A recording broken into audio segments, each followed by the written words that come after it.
ఓర్పు గొప్ప ద్రోహ కార్యములు జరగకుండా చేయును.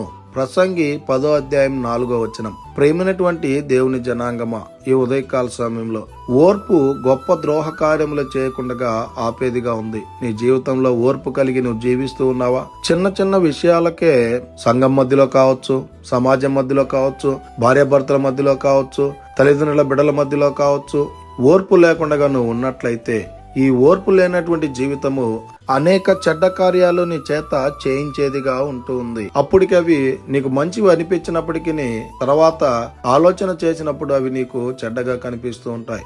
గనుక నీ జీవితంలో ఇంకా నీవు ఓర్పు లేనటువంటి జీవితాన్ని నువ్వు గడుపుతూ ఉంటే దేవుని లేఖనాలు స్పష్టంగా తెలియపరుస్తున్నాయి. గనుక ఇక నుంచైనా మనము ఎన్ని శ్రమలు కలిగినా, ఎన్ని బాధలు కలిగినా, ఎన్ని హింసలు కలిగినా ఆ యేసుక్రీస్తు ప్రభుల వారు ఎలాగైతే ఓర్పు కలిగి జీవించినాడో మనము కూడా అలాంటి ఓర్పు కలిగి జీవించేటువంటి వారంగా ఉండాలని కోరుకుంటూ ఈ దిన వాక్యం ద్వారా దేవుడు బలపరచును గాక.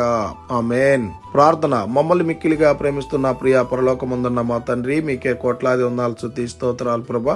ఈ ఉదయకాల సమయంలో ఈ వాగ్దానం ద్వారా మీరు మాతో మాట్లాడినందుకై వందనాలు ప్రభా. అయ్యా, మరొక నూతనమైనటువంటి దినాన్ని మాకు అనుగ్రహించినటువంటి దేవా, మీకే కోట్లాది వందనాలు స్తుతి స్తోత్రాలు. ఈ దినాన్ని చూడలేని పరిస్థితులు అనేక రకాలుగా మరణిస్తున్నప్పటికీ మా కొరకు మరొక నూతనమైనటువంటి దినాన్ని ఆయుష్గా అనుగ్రహించినందుకై వందనాలు ప్రభా. ఈ దినాన్న తండ్రి ఓర్పు కలిగి మేము జీవించేటువంటి వారంగా ఉండలాగిన జ్ఞాపకం చేసుకోమని, ఈ దిన ప్రయాణాల్లో పనుల్లో మీరే మాకు తోడైండి నడిపించమని యేసుక్రీస్తు పరిశుద్ధ నామమున అడిగి మరి ప్రార్థిస్తూ వేడుకుంటున్నాము తండ్రి.